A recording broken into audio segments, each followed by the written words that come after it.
I was warned by Brandon Sanderson fanatics, aka my friends, that I should not read Elantris first.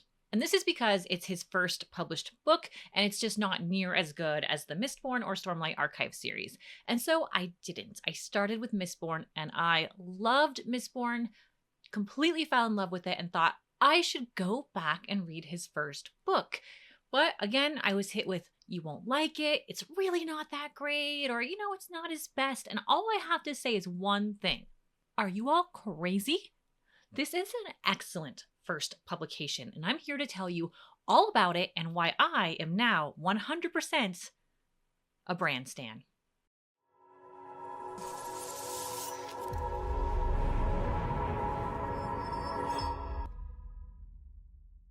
Hello, everyone, and welcome to Reading Crossbow. My name is Lana, and today we are talking Brandon Sanderson, and specifically Elantris, which is his first publication, came out in 2005.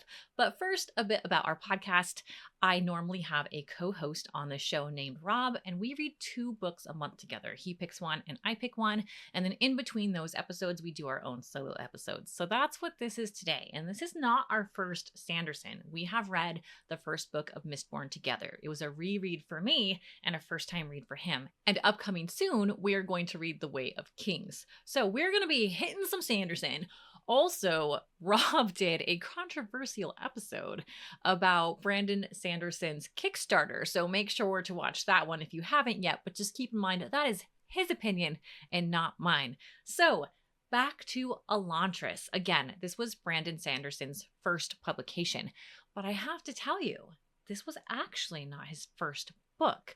Maybe new to some readers is the knowledge that he actually wrote Mistborn first, and a version of The Way of Kings first, which are considered his best works. So is it fair to call Elantris a first book? I'm not quite sure, and it definitely doesn't read as a first publication. So Brandon had actually, if I'm correct, wrote 5 or 6 books before this one. This was just the first book that had gotten published and had been in the works for a while. So really, is it the first one? I don't know, but it is quite great. We're going to dive all into it. Before we dive into Elantris, it's important to talk about the Cosmere as a whole and why I didn't start with Elantris. I did my own research because Brandon Sanderson has a huge body of work, and his work is largely revered by a lot of fantasy readers and writers. He's considered one of the best right now. So particularly in his body of work, he's created the Cosmere, which consider that like a universe of world building. So typically when authors create worlds are known for world building, they really create one world, and that one world, if they're known as a world building author, is usually pretty great.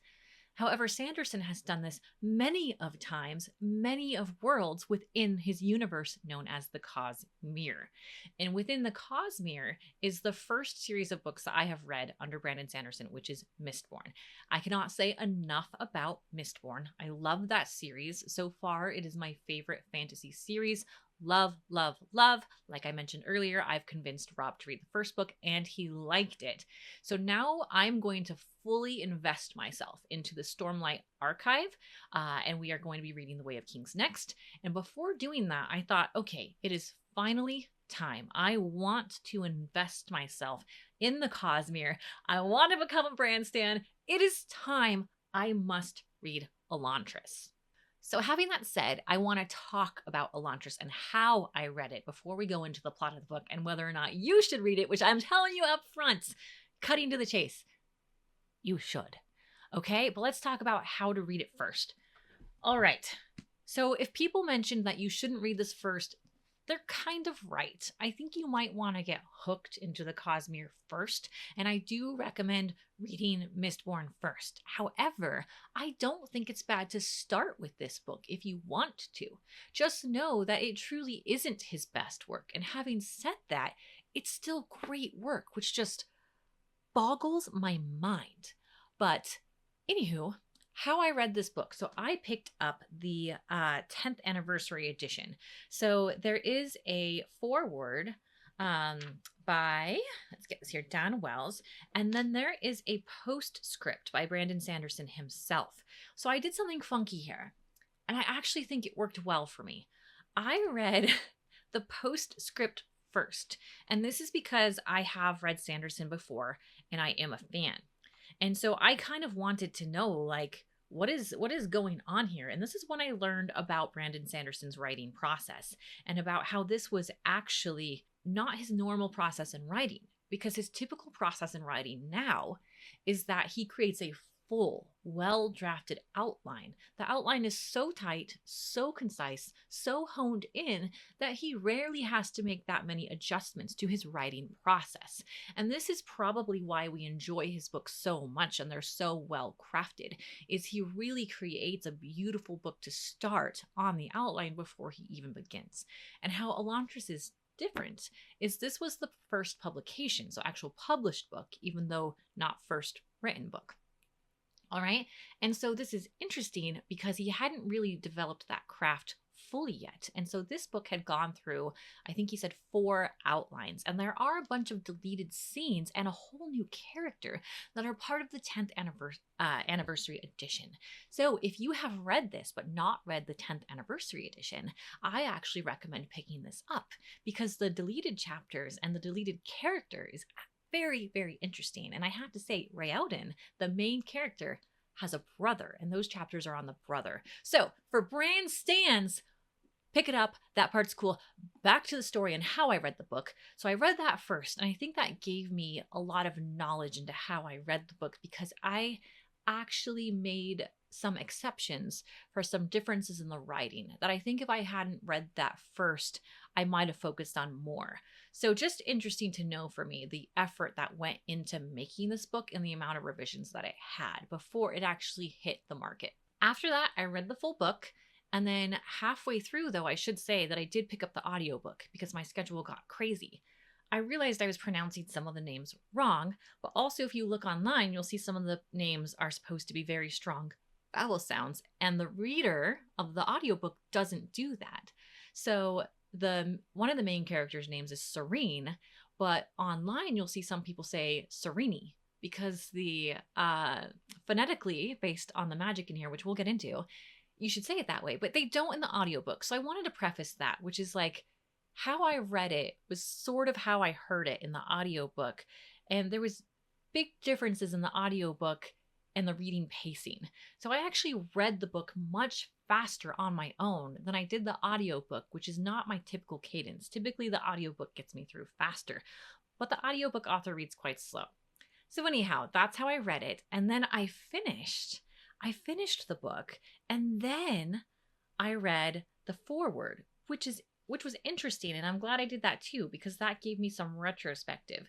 So for some preface, this is written by Dan Wells, and he went to college with Brandon Sanderson, and basically they had a writing group, and they were part of the staff of something called The Leading Edge, which is the university's science fiction magazine. This is important to note because I felt when I was reading Elantris that this very much dances the line between being science fiction and fantasy. And I wasn't sure of why until I read this. So they would write science fiction together in their writing group. And Brandon, if you don't know, writes a tremendous amount of books. His library is massive, and that was true at the time, even in 1998. So in his writing group, he wrote much faster than anybody else. So he developed faster, and they read a lot of his works, much of what was science fiction. So I found that interesting. We will get to the plot, I assure you, but knowing the background of the book I find is very valuable when you read the book, because you'll note that this city can almost feel sci-fi at times. I got very much like Twilight Zone vibes or very 70s like pictures of what the city could look like. And it's interesting because it also feels medieval. So that was like this science fiction vibe of what is going on? Is it really magic?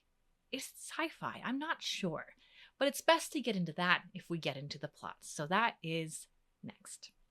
So this book has been digested quite a bit on YouTube, and there's a bunch of reviews on this. So the plot, people have gone over a bunch of times. So I'm going to sum up quickly. We have the city of Elantris, which is actually now a fallen city. It used to be the most beautiful city with basically godlike people.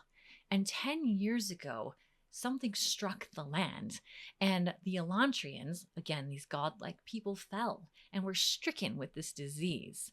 You can also interpret disease, if you want to, from a sci-fi perspective, as zombies. They basically became zombies. But I hate to say zombies because fantasy readers like me tend to be like, ugh, zombies. So if that puts you off like it does me, they're diseased. They lose all their powers. So the book starts off in a post-Elantris world where the city that used to be gorgeous has now fallen. The Shroud, as they call it, is what claims citizens of the land of Erelon that would normally claim them to Elantris. So before, when Elantris was beautiful, you could become an Elantrian and the magic would just claim you, and you would become this beautiful, godlike, powerful, magical person and then go off and live in the city. But post this cataclysmic event, now people are stricken with a disease instead of the magical power that makes them an Elantrian. It typically strikes at night, and when you are awoken, you wake up and your skin is patchy, the opposite of a beautiful Elantrian, and then you are carried away against most people's will into the Elantrian city, which is this walled-off city inside Erelon, and go out to live off the rest of your days in this zombie-like disease state, as your body will never die and you'll slowly break down. This is where we start off the book. We start off the book with a bang. So we start off in peril. Whereas, and this is spoiler free because you can read this on the jacket, the prince of beautiful Erelon wakes up in his bed and he is stricken. So we start off knowing our beautiful prince is going to be taken away into the Elantrian city. So that's where this starts. That's where Brandon Sanderson chose to start the book, which is very intriguing.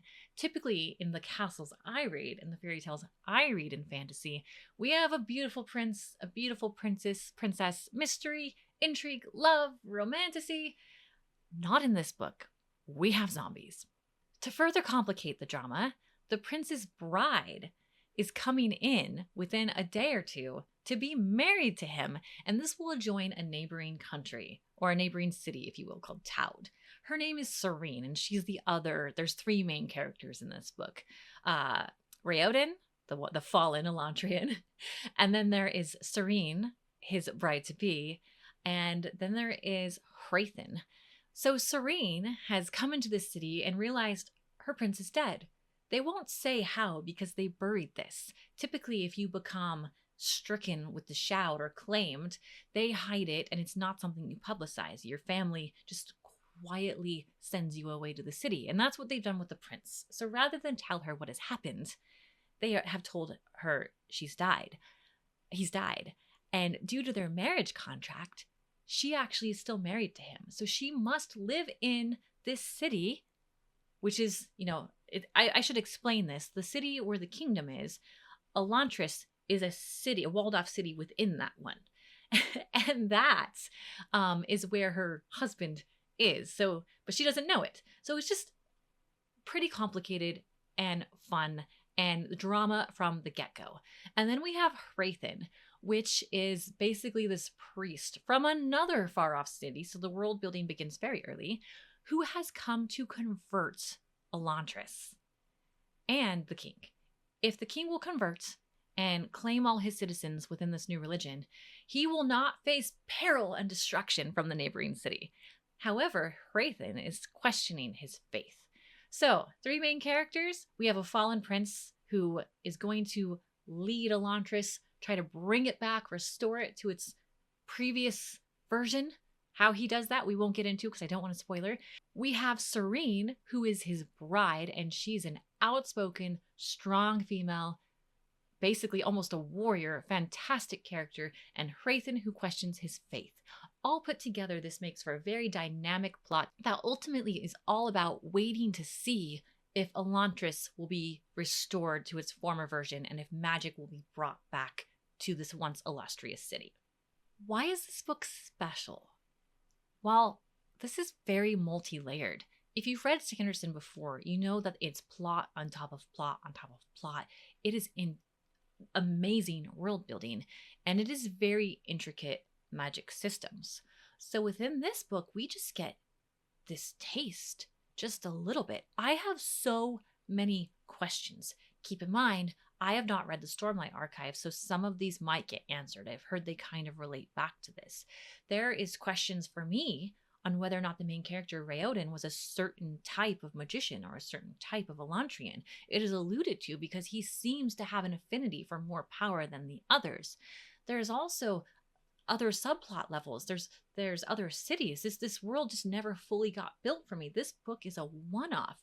It ends having me knowing that there's more to this world. There's far more to this magic system. There's far more that can happen with these characters. And being someone who loves to read series, I'm like, why? What?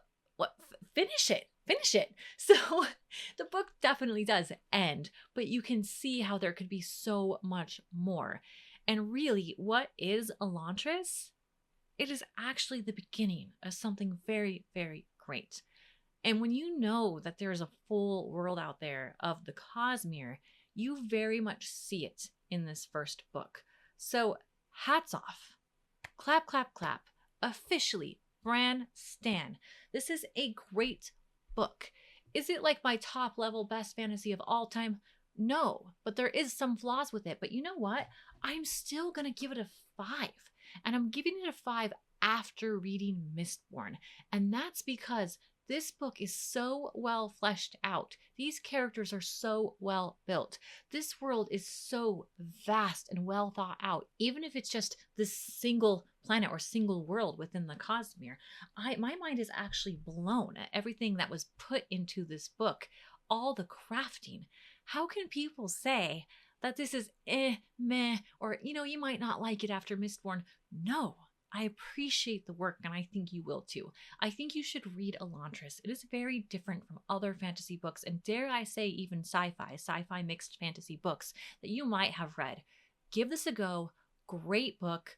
Not a quick read though, so take some time to invest and enjoy. And I hope by the end of this, you'll read Mistborn as well and become a Bran Stan too. So make sure to like and subscribe if you like this content. More about Brandon Sanderson coming from us as we're going to read The Way of Kings. And we hope you tune in next time. See you soon. Thank you, everyone.